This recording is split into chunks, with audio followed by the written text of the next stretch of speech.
Hello everyone, TrueBlade Base here, and welcome to probably what's going to be the first of the bonus videos for Mega Man X there. I'm thinking there's probably going to be about 2 of them if I've timed everything out right there, though, but the first thing I want to go over with the bonus videos here, like, first of all, is there's some stuff over in here that I want to talk about over here, though. First of all, I've always showed the stage part of it before, though, but there's also a map thing as well, so you kind of get to see where the Mavericks are, kind of like in this little world map of sorts. It's a nice little detail, actually, with that, though. And also, you get the whole specifications on each one, so you kind of get to see which each one is, though. Like, which basically talks about some of the ice, talks about some of their stats, as well as their attacks that they have, though, including the weapon that you get from them. Those like Chill Penguin, of course, to show the shotgun ice and the sliding. Launch Octopus shows Homing Torpedo again, though, and then E-Drain, the energy drain thing, we're referencing to his Twister attack, which if he grabs you, he'll drain energy. Armored Armadillo attacks Rolling Shield and Guarding, basically showing that he can shields and can absorb attacks. Storm Eagle with a Storm Tornado and Diving. So yeah, most of these are pretty straightforward ones as well. There, got the Electric Spark and the Dash Punch as well, though, which that's attack. If you hit him with a charge shot, you actually will knock him out of it, though. Sting Chameleon, though, again, attacks Chameleon, Sting, and Iron Tongue with his tongue lashing as well. Boomer Koanger that we have over here, the Boomerang Cutter and the Deadlift as well. That's one where he basically, if he reaches you, he grabs you and throws you into the ceiling, as we saw that before. And of course, Flame Mammoth, though, got the Fire Wave, Oiling, and the Jump Press. So again, like, I wanted to showcase those things as well. So you get like extra little details about the bosses as well as where they are in the world map as well. So it's a nice little detail that isn't brought up too much, though. But the first real thing that I really want to show is, and it's probably going to be the part in itself, is I want to show what the levels look like without having beaten certain Mavericks first. I talked about this in the main playthrough, though, but like for Flame Mammoth stage, though, if you beat Chill Penguin first, though, it's iced over and everything's frozen. Now let's go in here without having beaten Chill Penguin. Let's do Flame Mammoth first, and let's see just what this place looks like without having done that. See right over here that there's no ice over here, though, but more crucially, though, those little patches there actually now is fire and is molten. By the way, though, that is not obviously you don't want to touch that, but the good news is it's not insta-kill, but it does a ton of damage if you fall into it. So that's something you want to watch out for that, though. And again, like, that's pretty much most of what the difference with the stage, though, of course, having the aesthetic of a place having not been frozen over, so color-wise things are a little different as well. But this room right over here, though, you also got these little fire pillows that'll come out, though. You see where the cracks are, that shows where they'll come out, though, and they will come back out as you get closer to them again. So, or it may just be like on a timer thing, though. But yeah, so that definitely makes the stage a lot harder if you haven't beaten Chill Penguin first. It still isn't too bad, though. You just gotta be patient with it, though, and of course being hard to be patient with those pickaxe enemies, though. Also, yeah, pretty much you're not getting that hard tank unless you've come here after getting a lot more hard tanks, though.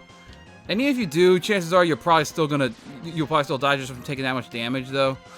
But yeah. What the heck happened there? I'll take it, but I can't tell if I actually got hit from that, though, because I don't know if that. But it's like yeah, because like those are supposed to crush. I don't think they're instant kill, but I think they do a ton of. I think they. You know what? Let's find out. I didn't show before, though, but yeah, let's go and test that theory here. Like, are those things actually insta kill? I don't care about losing lives at this point. What the? Excuse me? Yeah, that's what's supposed to happen there. What the? Okay. I don't know what shenanigans is going on in this version of the game here, though, but that, yeah, was the, okay, so Can't confirm that it does do a lot of. It just does. Doesn't insta kill you. It just does a good amount of damage here though. But the rest of the stage is pretty much normal as is, except with just again the different aesthetic of the place having not been frozen over. And Flame Mammoth himself's gonna be no different here with that though. So now we're pretty much at the boss door over here though, and again nothing's really different. I actually am not anticipating beating Flame Mammoth with the setup though, because it's really hard to do without the dash. But and honestly, no point me showing the fight though. So I'll go ahead and meet back. I'll go ahead and just meet y'all back over to the main room as well though, and I probably will have beaten a couple other Mavericks off screen just before I show one of the other ones as well. The stage that's different there, because I would feel better prepared. Particularly Chill Penguin, because I will definitely feel better about doing the other stages if I have the dash. Alright, now that I have the dash feature from Chill Penguin stage, I am going to feel a little bit better about these other ones that I want to show over here. First of all, I want to go to Spark Mandrill stage over here, though, because he's another one. Because he's one whose stages change. His stage changes after you've beaten Storm Eagle. Like, that is the point for that one. See, there's no planet here, though. Pipes aren't burst. Yeah, that's a big difference right there, though, is the fact you have these little electric things. There's electric orbs that first of all, you have to jump over. And secondly, you also... And it'll shoot more that you have to jump over as well. Also, no blackouts. There's no blackouts happening during this part. So... Again, like... huge difference, and again, makes the stage... Makes it easier to get past obstacles, because it basically removes those obstacles there, but it will... And also notice, like, this area, while it's still dark, it's not doing, like, the full black... It's not going full blackout, so... The reason it's still having lights out there is because of those enemies that are dashing around, though, that give more lights. So yeah, it's one of those stages, though, where it actually... Well, some obstacles are gone. You do have to worry about... You do have to worry about some new stuff over here. Also, this boss is completely different. See, it will now actually launch bolts at you. Which actually is problematic if you want to use... And again, it doesn't do that if it's... Please let me out of that thing, though. It doesn't do that if you've already beaten Storm Eagle stage, though, and the power's out. No, come on. Let me out. Okay. Go ahead and drop down.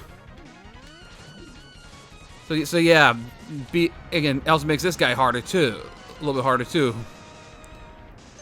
And I want to say that's the last major difference, though. I don't know. Actually, no, we get to see what the stage looks like, because again, this area also had the blackouts as well, so we actually get to see what the stage looks like without blackouts, too. So yeah, let's go ahead and keep going with this then. And again, like layout, the layout is still the same, and you still have all the, and the enemies are pretty much the same at this point, though. I'm trying to remember if you were there before. You probably were. I don't know. But you know, like, getting the heart tank is the same as well, though. Again, like. So actually, it's actually one of the times where actually the beginning of the stage is a bit easier. The beginning of the stage is easier if you've beaten Storm Eagle. However, the other parts of the stage actually get a little harder, because then it makes it a little harder to see, and you. So it's actually kind of a nice mix, though. But honestly, if you know the stage well enough, though, it's the blackouts really aren't going to hinder you that much. And again, as far as I'm aware, Spark Mandrill himself's no different, though. So I believe that's it for this one. I believe that's it for this one here. So there's one more stage, though, that does have some differences, though. So I will meet y'all. I'll meet y'all after the Spark Mandrill fight, so I can show that stage. And lastly, Sting Chameleon stage is one that does change as well. The changes in Sting Chameleon stage aren't that different, though. But as we saw before, defeating Launch Octopus makes the stage flooded. Makes the stage a little bit flooded, so that way there's water in parts of it, though. Again, it doesn't really affect most of the stage, though. Like you see, there's no water here now, which is pretty much your main tell of that, though. The main thing that's really different, though, with that is with the stage, though, it just makes it a lot harder, if not, which actually I think it's impossible to get the heart tank of this stage, though, without having beaten Launch Octopus first. Because as you go down here, though, remember we needed that with a dash down to get over there, though. But the problem is, though, it's too far away. With that, though, you need the decreased gravity of the water with your higher jumps to make that, though. Also, I'm also gonna go. Well, this is not a difference from Launch Octopus. I'm gonna show what this part looks like if you did not beat that. If you did not beat that mini boss that's actually above, that's guarding the Dr. Light capsule. So it makes. So again, like as far as like which Mavericks you beat, which bosses you've beaten, I'm not just showing those differences though. I'm gonna go ahead and show the difference here as well, which is I think this is the only time. I think it's the only time in the game that this happens though, because that mini boss is optional.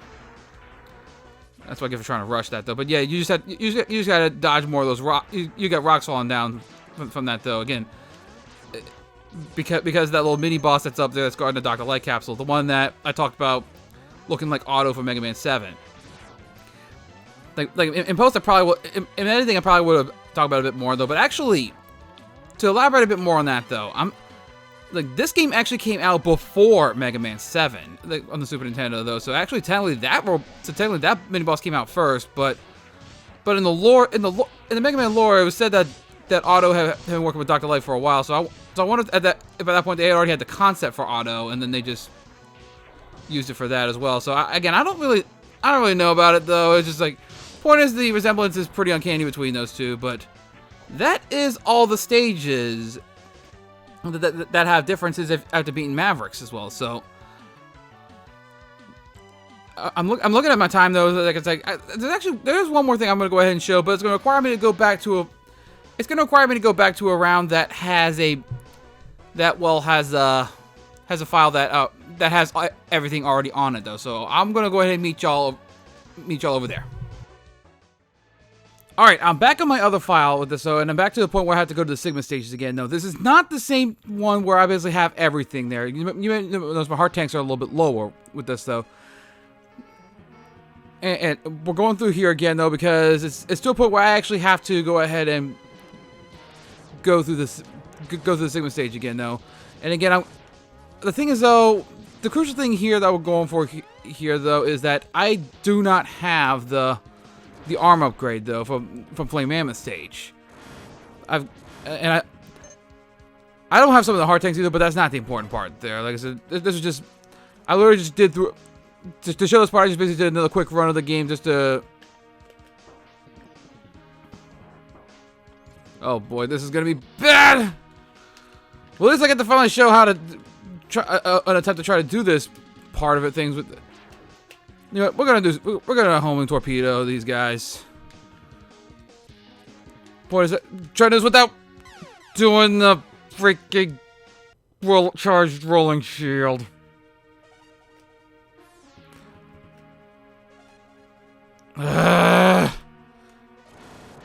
Even in the bonus stuff, there I'm trying to show something different though that is giving me a hard time.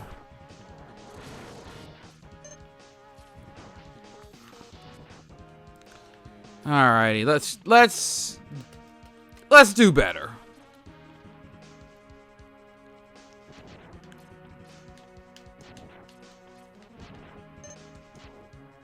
There we go. Yeah, here we go. Homing torpedo is a good alternative plan for that part. Just to take out those flying enemies that are proving problematic there. But again, I talked about this before in the.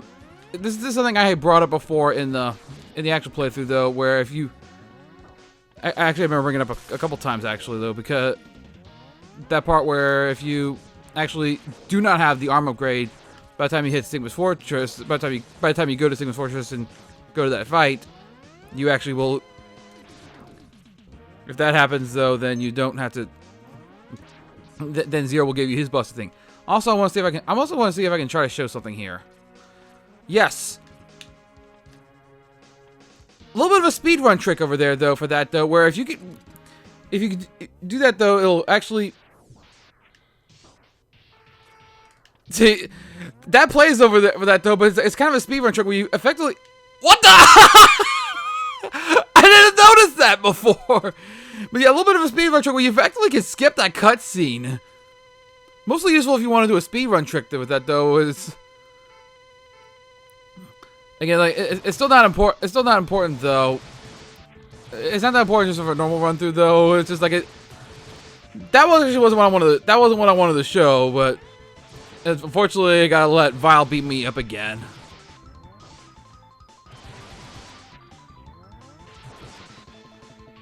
Go back over there and gloat, Vile.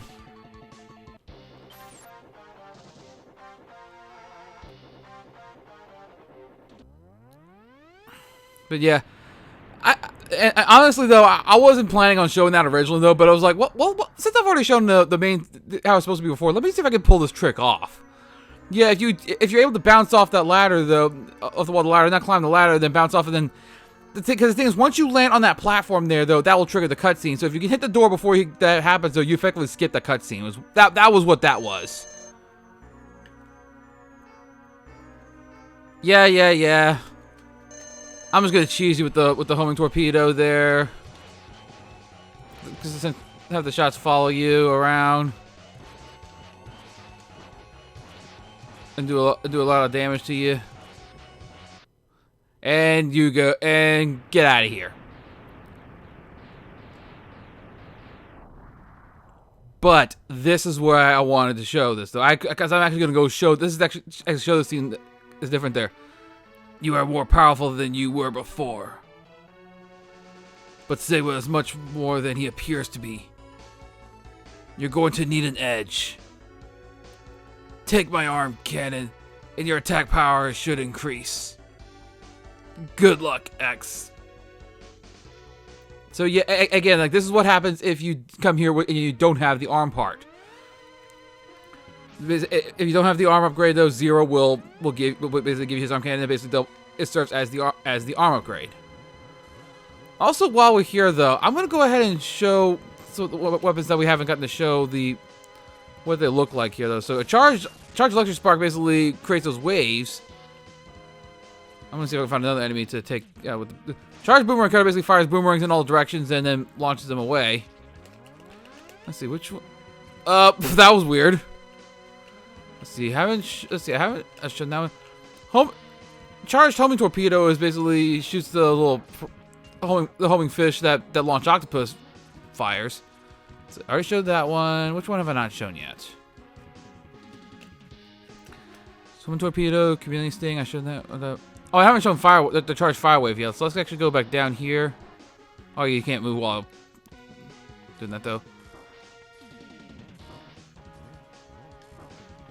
Charged fire wave lure just sends like a large wave across the screen there, like going over the ground like that, though.